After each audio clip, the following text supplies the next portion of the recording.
When I was on pilgrimage with Father Claudio and he told me I needed to fast, I started to cry because I love to eat. And he said, "You're afraid." And I said, "Yes, I'm afraid." And he said, "Don't worry." He said, "because you just start again if you fail." And I said, "But I would be trying to fast for the rest of my life, if I kept trying, So I came home from pilgrimage and my mom, my sister, they're like, "You're never going to be able to do this," because they knew I love to eat. But I knew I had to do it because I felt like a caged lion inside of me. Spiritually, I just didn't feel well. And I knew I had to do it. I just knew that inside of me. So 2 days later, I started that fast and I did exactly what I was told to do. And I didn't deviate. I didn't deviate at all. And I will tell you, I basically, that first morning, I cried in my prayer and I asked Jesus to take over for me because I knew without doubt that I couldn't do it. And I begged him to take over.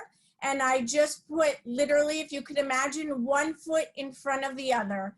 And I went to church every day. I got up super early. I made sure, without doubt, I got to that mass. I went to my confession. I meditated on Luisa's book, the 24 hours. I did that. And I will tell you, my prayer life was like I was already in heaven. It was like Jesus was next to me. It was like I could touch him and feel him.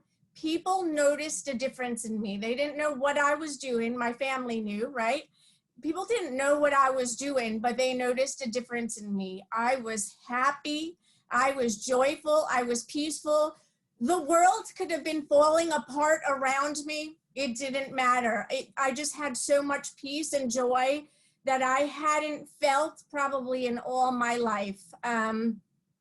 I went to, I don't know, it must have been 2 or 3 weddings. It was a while ago at this point. I went to 2 or 3 weddings and I sat there through Venetian hour.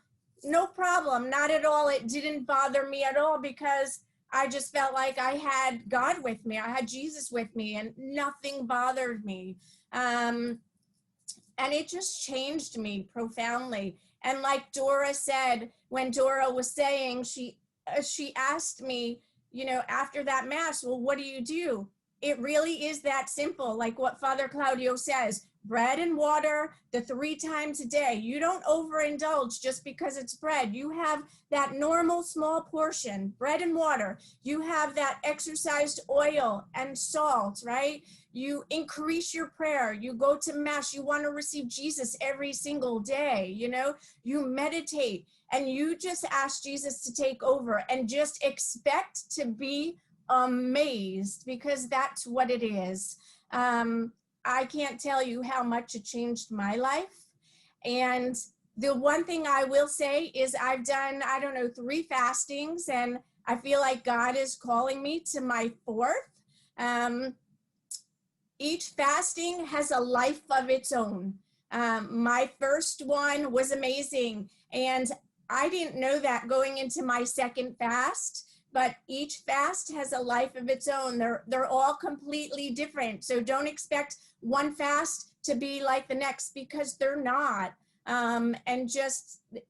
I can't say enough things about it. I never felt tired. I never felt fatigued, not even that first day. And I, like Claudia, I as well love my coffee and espresso, and I love all of that. And I never went through that. Like I literally, Jesus took over and I got to the end and I was like, oh my God, like it's just amazing. I can't tell you enough good things. And if you haven't done it, pray on it and ask Jesus when the right time is to start, because I feel like you will come out of it completely transformed. And if, if anyone like wants to reach out and want to know more, please, Father, you have my information.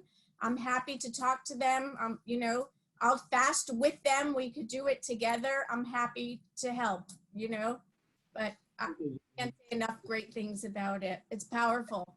I remember also your mom also enjoyed this time when he told my daughter changed, and the anxiety outside, the happiness inside, Yeah. the joy of life, a little bit, you know, step by step. In one time, Jenny told me, Father, I'm coming back with my anxiety. Try to ask Jesus for another fasting, and he's taking control. Usually it's a fight. Maybe you need more times of this fasting to take control. Jesus taking control in you. So I want to thank you, Janet, and hope many people, they will hear your witnesses of the fasting. They will decide for growing his faith. Remember, the fasting without the Eucharist, without the gospel, without Jesus, without the prayer, it's like to go in a mountain without the right shoes, and it's like to destroy yourself, because really food is Jesus. Jesus is a really food in prayer, in words, and in the Eucharist, in adoration. So example was Janet and another people. So thank you again.